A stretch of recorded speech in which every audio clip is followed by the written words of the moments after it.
प्रिय विद्यार्थियों, आज जो है हम पौधे एवं जंतुओं का संरक्षण अध्याय 7 कक्षा 8वीं के अभ्यास के प्रश्न उत्तर करेंगे। इससे पिछली वीडियो के अंदर हमने इस पाठ को अध्ययन किया था। आज जो है अभ्यास के प्रश्न उत्तर करेंगे। सभी बच्चे इधर ध्यान दें। पहला प्रश्न है, रिक्त स्थानों की उचित शब्दों द्वारा पूर्ति कीजिए। वह क्षेत्र जिसमें जंतु अपने प्राकृतिक आवास में सुरक्षित होते हैं क्या कहलाता है? उसको कहते हैं प्यारे बच्चों अभयारण्य। अभयारण्य एक सेंचुरी होती है जहां पर जीव जंतु और प्राकृतिक आवास जो है सुरक्षित रहते हैं, तो यहाँ पर आपका अभयारण्य आएगा। दूसरा, किसी क्षेत्र विशेष में पाए जाने वाली स्पीशीज क्या कहलाती है? विशेष क्षेत्रीय स्पीशीज या स्थानिक, इसमें से कोई सा भी लिख सकते हो आप। थर्ड है, प्रवासी पक्षी सुदूर क्षेत्रों से, सुदूर मतलब बहुत दूरी जो है तय करके आते हैं, तो वो किसके कारण से आते हैं? परिवर्तन के कारण प्लान करते हैं, तो यहाँ पे जलवायु आएगा। ठीक है, वहां पर शीत ऋतु हो जाती है, इसलिए उस ठंड से बचने के लिए वो जो है प्रवासी पक्षी कहलाते हैं। ये तीन जो है आपके रिक्त स्थान थे, ये इनका आंसर है। सेकेंड, निम्नलिखित में अंतर स्पष्ट कीजिए। ये आपके वन्य प्राणी उद्यान एवं जैव मंडल आरक्षित क्षेत्र, चिड़ियाघर एवं अभयारण्य, संकटापन्न एवं विलुप्त स्पीशीज, वनस्पति जात एवं प्राणी जात। इसको एक एक करके जो है इनके अंतर को स्पष्ट करेंगे। पहला है वन्य प्राणी उद्यान। वनों की तरह कुछ ऐसे भी क्षेत्र हैं जहां वन्य प्राणी जंतु परीक्षित एवं सुरक्षित रहते हैं, मतलब सेफ रहते हैं और उनको कोई भी हानि नहीं पहुंचा सकता। वह वन्य प्राणी उद्यान कहलाते हैं। ठीक है, तो जैव मंडल आरक्षित क्षेत्र, किसी क्षेत्र विशेष में पाए जाने वाले सभी पौधे जंतु सूक्ष्म जीव की विभिन्न प्रजातियां किसी क्षेत्र का जैव मंडल आरक्षित क्षेत्र की जैव विविधता एवं संस्कृति को बनाए रखने में सहायक होता है। ये जैव मंडल आरक्षित क्षेत्र है और ये जो है आपका क्या है प्यारे बच्चों? वन्य प्राणी उद्यान। ये पहला आपका अंतर हो गया। सेकंड में आता है आपका चिड़ियाघर। चिड़ियाघर प्यारे बच्चों मानव द्वारा निर्मित वह कृत्रिम आवास है जिसमें विभिन्न प्रकार के जीव जंतुओं को रखा जाता है, चिड़ियाघर कहलाता है। चिड़ियाघर के अंदर वन्य प्राणी अपनी इच्छा से भ्रमण नहीं कर सकते। इनमें अधिकतर जीव पिंजरे में कैद होते हैं। चिड़ियाघर में वन्य प्राणी के लिए आरामदायक स्थान नहीं होता। और अभयारण्य जंतुओं को एक प्राकृतिक आवास प्रदान कर आते हैं जिसमें कोई भी जीव अपनी इच्छा से भ्रमण कर सकता है। अभयारण्य वन्य प्राणियों के लिए आरामदायक एवं सुरक्षित आवास है। संकटापन्न स्पीशीज जो है वह स्पीशीज जो विलुप्त होने की कगार पर है, संकटापन्न स्पीशीज कहलाते हैं। जैसे कि सफेद चीता, शेर, हाथी, जंगली भैंसे, ये सभी जो है संकटापन्न स्पीशीज हैं। इनकी मतलब विलुप्त होने के कगार पर है। और विलुप्त स्पीशीज वो होते हैं जो विलुप्त हो चुके हैं पहले, जैसे कि आपका डायनासोर। ठीक है, इसके बाद आता है वनस्पति जात। किसी क्षेत्र विषय में पाए जाने वाले पेड़ पौधे उस क्षेत्र के वनस्पति जात कहलाते हैं। मतलब उस क्षेत्र के अंदर जो पेड़ पौधे हैं उसी को जो है वनस्पति जात कहते हैं, और उसी क्षेत्र में जो जीव जंतु पाए जाते हैं उसको प्राणी जात कहते हैं। ये दोनों में डिफरेंस है, मतलब इसमें पेड़ पौधे लिखना है और इसमें जीव जंतु को बताना है। ये आपका सेकंड प्रश्न था। अब थर्ड प्रश्न है, वनोन्मूलन का निम्न पर क्या प्रभाव पड़ता है, चर्चा कीजिए। वनोन्मूलन मतलब यदि हम वन काट दिए जाएं तो उसका क्या क्या प्रभाव पड़ेगा इन सब पर। पहला वन्य प्राणी पे, पर्यावरण पे, गांव ग्रामीण क्षेत्र पे, शहर पे, पृथ्वी पर और अगली पीढ़ी पे। एक एक करके जो है हम इसके प्रभाव जो है वो इनको लिखेंगे। पहले वन्य प्राणी के ऊपर क्या प्रभाव पड़ेगा यदि हम वनोन्मूलन करते हैं। तो वन्य प्राणियों पर वनोन्मूलन का प्रभाव, वनोन्मूलन से लगातार वन क्षेत्र समाप्त हो जाते हैं जिससे वन्य प्राणियों का आवास क्षेत्र भी समाप्त होता जा रहा है। आवास न मिलने के कुछ प्राणी जो है मर जाते हैं तथा अन्य किसी दूसरे वन क्षेत्र की तरफ दौड़ते हैं। वो स्थान छोड़ देते हैं, दूसरे स्थान की तरफ भागते हैं या तो वो मर जाते हैं, जिससे क्षेत्र के जीवों पर प्रभाव पड़ता है। इस प्रकार वनोन्मूलन का सबसे अधिक प्रभाव वन्य प्राणियों पर पड़ता है। ये तो था। अब पर्यावरण के ऊपर क्या प्रभाव पड़ता है? हम जानते हैं कि हमारे पर्यावरण में प्राणी जगत, वनस्पति जगत दोनों आपस में अनेक पर्यावरणीय साधनों के बीच संतुलन बनाए हुए हैं। यदि वन, जिन्हें पर्यावरण के फेफड़े कहते हैं, वन हमारे जो है पर्यावरण के लिए फेफड़े हैं क्योंकि सबसे अधिक जो है ऑक्सीजन देते हैं, काट दिए जाएंगे तो पर्यावरण में प्रदूषण तथा असंतुलन फैल जाएगा जो संपूर्ण जीव जगत को प्रभावित करेगा। वन काटने के कारण जो है कार्बन डाइऑक्साइड की अधिक मात्रा के कारण उत्पन्न ग्रीन हाउस प्रभाव भी पर्यावरण को प्रभावित करता है। वन काटने पर वर्षा दर भी घटती है। ठीक है, अब गांव और ग्रामीण क्षेत्र पर क्या प्रभाव पड़ेगा? हम जानते हैं कि वह ग्रामीण लोग जिनके गांव वनों के समीप है, अपनी जीविका के लिए अनेक दैनिक जरूरतों के लिए वनों पर निर्भर रहते हैं। अतः यदि वन काट दिए जाएंगे तो इन लोगों को जीवन बहुत अधिक प्रभावित होगा। इसके साथ साथ वन काटने पर फैला पर्यावरण प्रदूषण असंतुलन ग्रामीण तथा शहरी दोनों क्षेत्रों को प्रभावित करता है। इसके बाद शहर और शहरी क्षेत्र पर क्या प्रभाव पड़ेगा?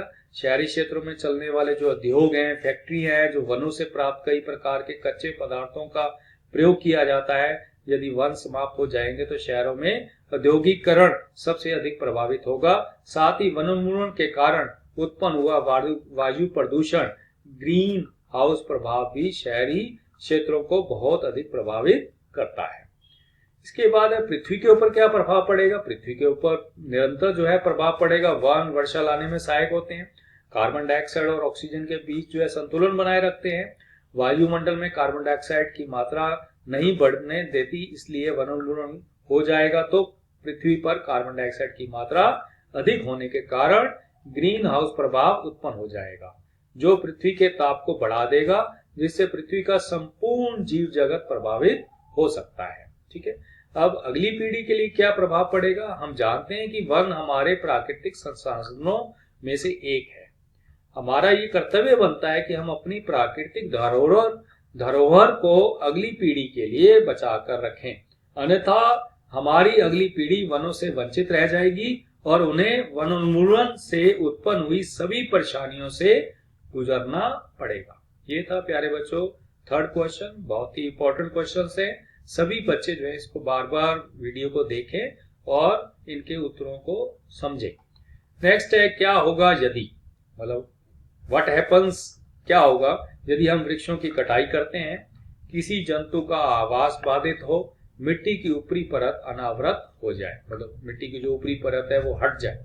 पहला है हम वृक्षों की कटाई करते रहें, ऐसे ही निरंतर हम कटाई करते रहेंगे तो क्या होगा?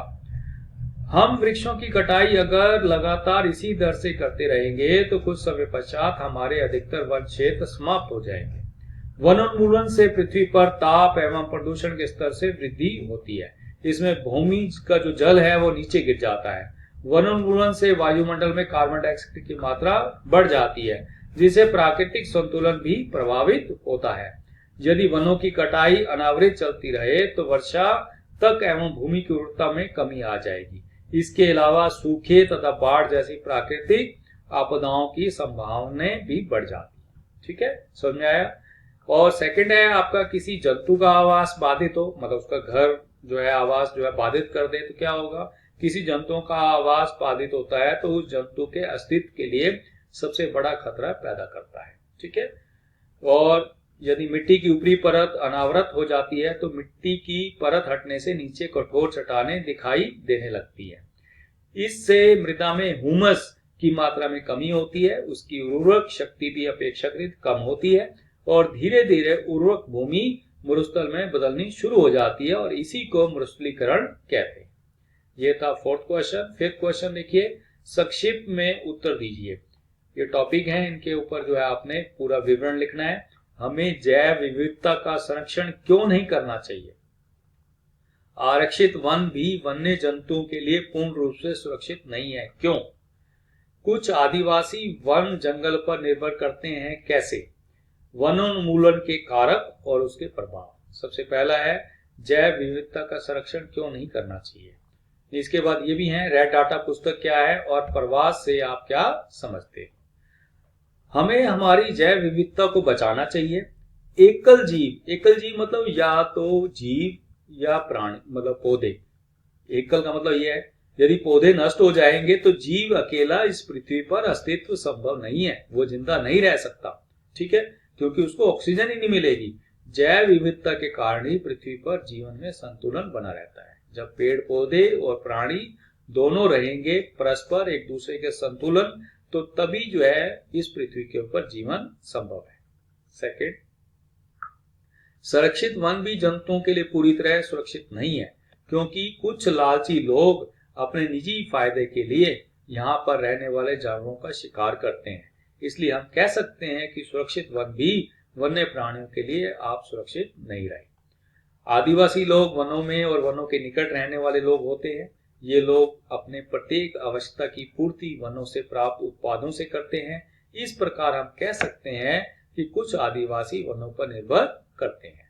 अब आता है वन उन्मूलन के कारक। वन उन्मूलन के बहुत से कारक हैं, मतलब हम वनों को क्यों काटते हैं, उसके क्या क्या कारण है, हमारी जो आवश्यकताएं हैं वो कौन कौन सी हैं।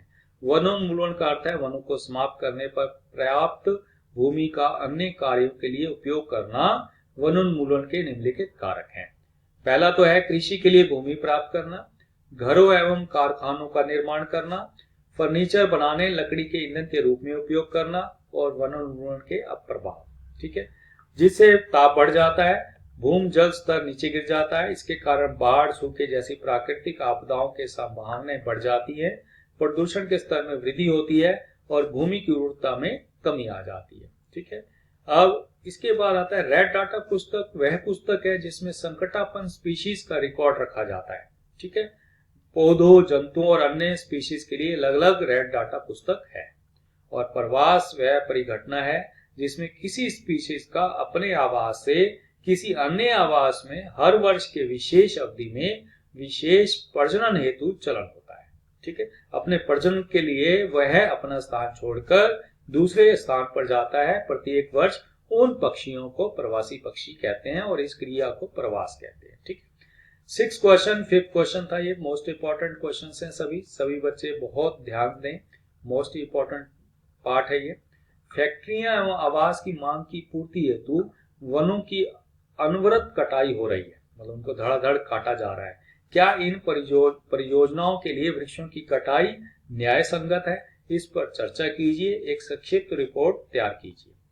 फैक्ट्रियां एवं आवास की मांग की आपूर्ति के लिए वनों की अविरत कटाई हो रही है, ये न्याय संगत नहीं है, क्योंकि वह हमारी अमूल्य धरोहर है, हमारे मुख्य प्राकृतिक संसाधनों में से एक है। इसलिए हमें इन्हें सुरक्षित रखना चाहिए।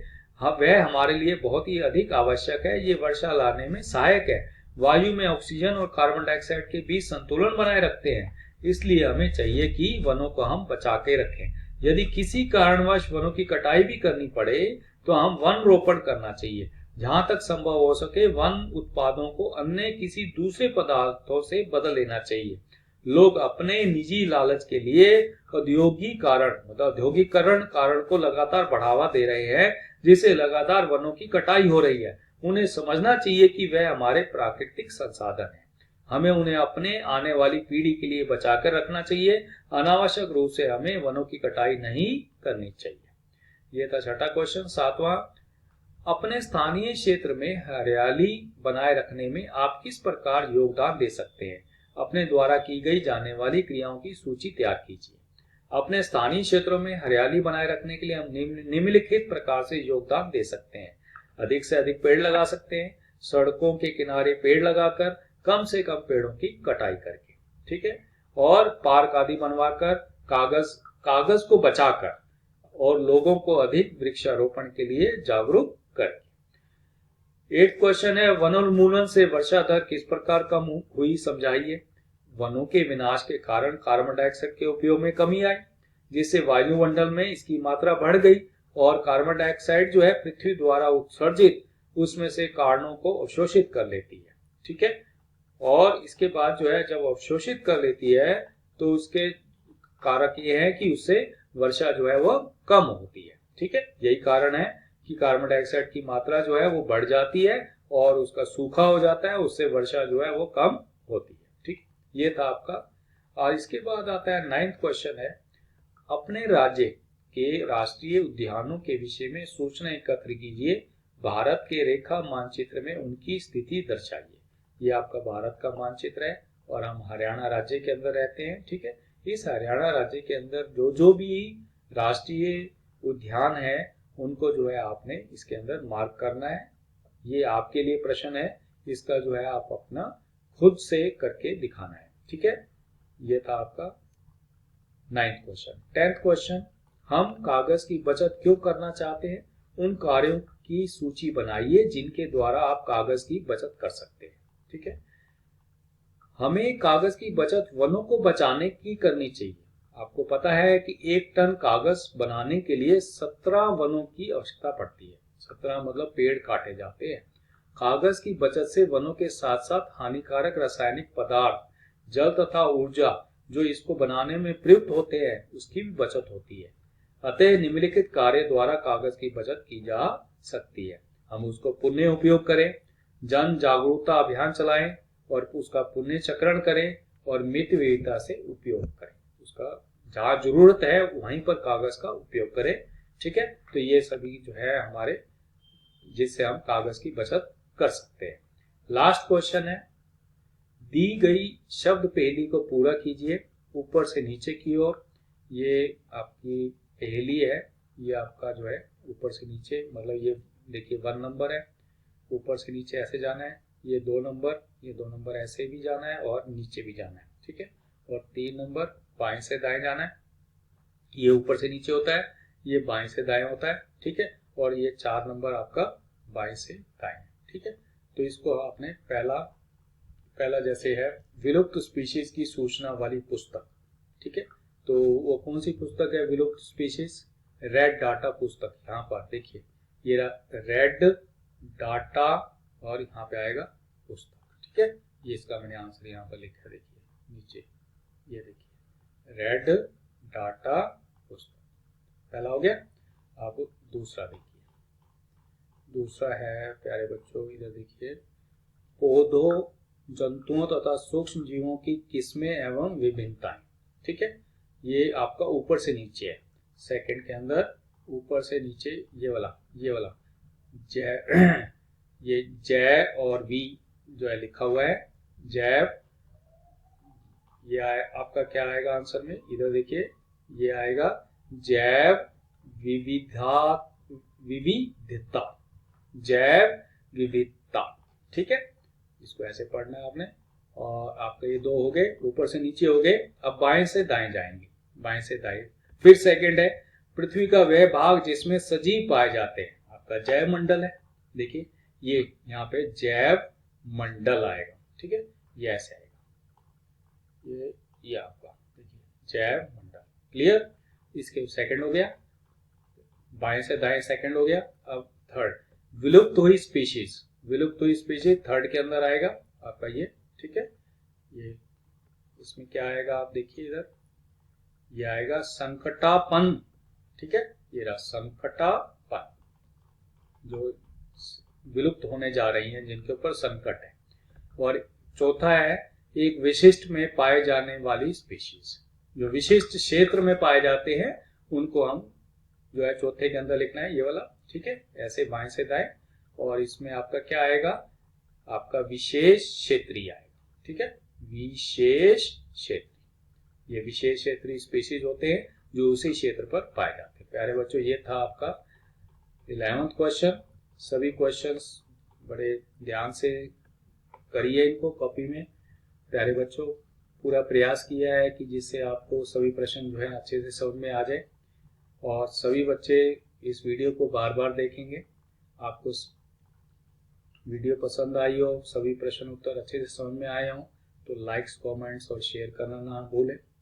एक्चुअली शेयर करने से आप जैसे मित्रों को, आप जैसे जो विद्यार्थी है उनको भी लाभ पहुंचेगा। और सब्सक्राइब जरूर कर दीजिए। सब्सक्राइब करने का ये बेनिफिट है कि जो भी आगे शिक्षाप्रद जो है कोई भी वीडियो बनेगी तो वो सबसे पहले आपके पास पहुंचेगी। प्यारे बच्चों, थैंक यू, गुड डे।